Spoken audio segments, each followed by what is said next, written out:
Heroes and psychopaths may share some traits, but the reasons why are unclear. Psychopathy is a disorder of personality generally associated with selfishness, callousness, and lack of concern for others. It is therefore usually thought of as one of the most malevolent manifestations of a disturbed personality structure.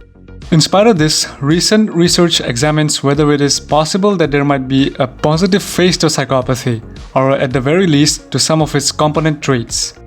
Specifically, one paper asks, are psychopaths and heroes twigs of the same branch? The evidence for this is rather mixed, but there does seem to be a connection of sorts between at least some traits and behavior loosely associated with psychopathy and heroic actions that help others. Bold, fearless traits are associated with heroic behavior, but callous traits such as meanness and coldness are not. More puzzling is that people with a history of antisocial behavior are more likely to engage in heroic acts to help others. Psychopathy can be thought of as a syndrome composed of a cluster of several different component traits that interact with each other to produce a disturbing whole. Psychopathy comprises a combination of three main traits: boldness, meanness, and disinhibition. Boldness involves the capacity to remain calm in threatening situations and is associated with being self-assured and assertive.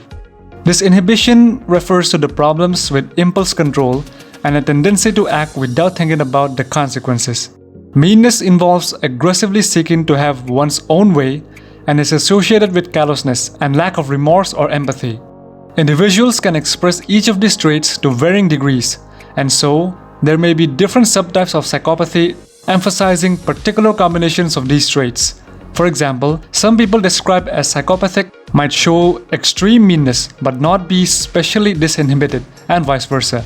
Although psychopathy is generally considered maladaptive, there have been some speculation that there might be subtypes of psychopathy that might allow a person to be successful in society. It has even been suggested that some psychopathic traits might even have socially desirable consequences in some circumstances.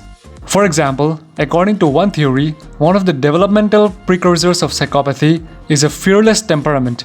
Children with a fearless temperament are difficult to socialize effectively because they do not respond well to punishment.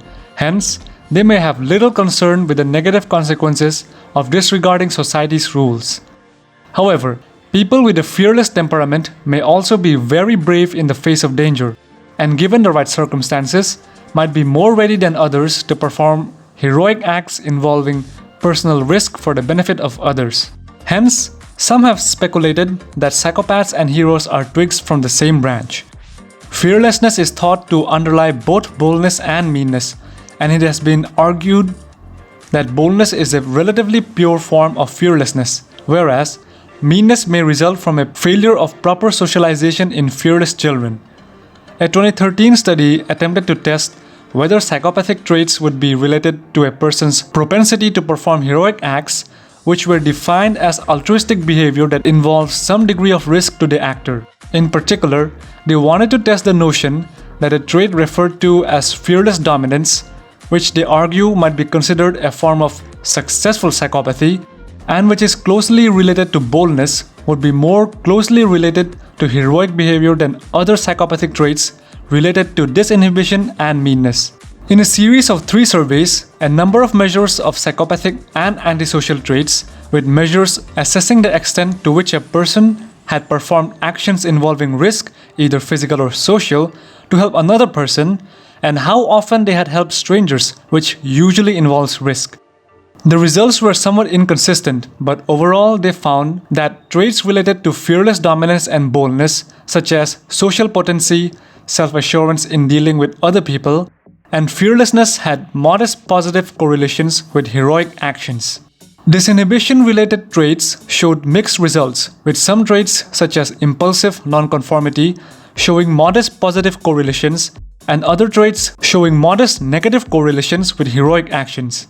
Traits related to meanness such as cold-heartedness showed small to moderate negative correlations with heroism. Perhaps surprisingly, measures of antisocial behavior and delinquency generally showed more positive correlations with heroism measures, and some of these correlations were among the largest in all 3 surveys. It was concluded that the study provided some preliminary support for a connection between psychopathic-related traits, particularly those related to boldness and heroism. These findings seem rather puzzling, especially the relationship between antisocial behavior and heroism. One possible explanation is that people with bold, fearless traits are prone to involve themselves in potentially dangerous situations, which might involve antisocial behavior on some occasions and altruistic behavior on others. However, other research has found that the trait of fearless dominance measured is only weakly related to antisocial behavior. Hence, it does not seem likely that fearless dominance is the underlying shared factor explaining the correlations between antisocial behavior and heroism. Disinhibition traits are more strongly related to antisocial behavior, but these had very inconsistent and somewhat weak correlations with heroism. Some disinhibition traits, such as a tendency to act impulsively in emergency situations, might be particularly relevant to heroism. However, other disinhibition traits, such as having an erratic lifestyle, may be decidedly unheroic. Note that impulsive nonconformity had a positive correlation, while carefree nonplanfulness had a negative correlation with heroism. Even the correlations between impulsive nonconformity tended to be noticeably smaller than the correlations between antisocial behavior and heroism. What sort of antisocial behavior exactly is most correlated with heroic behavior is not specified, and this might be important. Aggressive antisocial behavior in general can be either proactive, for example, premeditated actions that harm others for personal gain, or reactive, example, retaliation in response to provocation. Prior research has found that proactive aggression is more strongly related to meanness, example, callous unemotional traits, than is reactive aggression. People who engage in heroic behavior to help others might be more likely to have a history of reactive rather than proactive aggression, since they do not seem to be particularly mean. It is possible that people who perform heroic actions might go through a developmental phase involving some antisocial behavior which they later mature out of. Hence, they might be of a different type than people who persist in antisocial activities throughout much of their adult lives. The latter pattern of chronic antisocial behavior seems more characteristic of the prototypical psychopath who does not seem to learn from his or her mistakes. What this personality of profile suggests to me is that brave heroes were interpersonally bold, felt effective in their lives, and probably felt emotionally secure during their upbringing. Additionally, they appear to have experienced instances of personal adversity which later led to positive changes in their lives. They seem to have a capacity to reflect on and learn from their life experiences, even adverse ones. Unfortunately, the study did not assess to what extent they had ever engaged in antisocial behavior. I am inclined to speculate that linkages between antisocial behavior and heroic actions might particularly be found in these types of mature individuals who are interpersonally bold and who have developed a positive life story characterized by themes of agency and redemption. Agency is defined as the capacity of individuals to act independently and to make their own free choices. Hence, they might have been involved in antisocial behavior at an early stage in their life, learned from their mistakes, and then moved on to more mature socially responsible forms of bravery.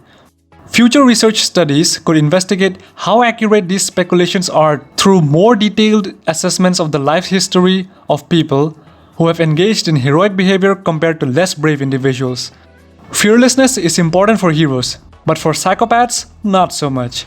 A study found that first responders were higher in all psychopathic traits than civilians and were also more likely to engage in off-duty heroism, that is, actions to help others that involved danger to themselves that were performed outside the course of the duties.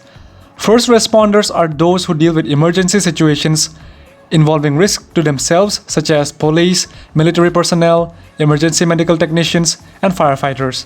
However, closer inspection of the data showed that among the so-called psychopathic traits, only those related to fearlessness or boldness were positively associated with heroic behavior.